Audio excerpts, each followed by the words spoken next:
बिस्मिल्लाहिर्रहमानिर्रहीम। हम लोग GHA गुजरात के प्लेटफार्म से यहाँ पे DC दफ्तर के साहब आए हैं। हम लोग यहाँ पे खड़े हैं और DC साहब ने दरवाजे बंद कर लिए हैं। DC साहब का काम पूरे ज़िला गुजरात की आवाम के हकूक़ का तहफ़्फ़ुज़ है। DC साहब किस लिए यहाँ पे बैठे हुए हैं? ये इस आवाम के लिए बैठे हुए हैं।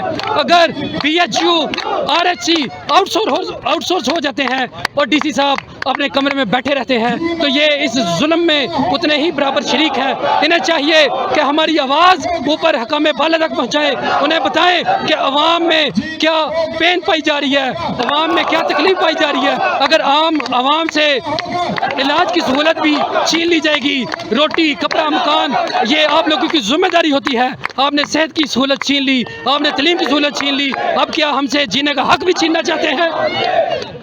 आप देख रहे हैं पाक न्यूज़, पाकिस्तान की आवाज़।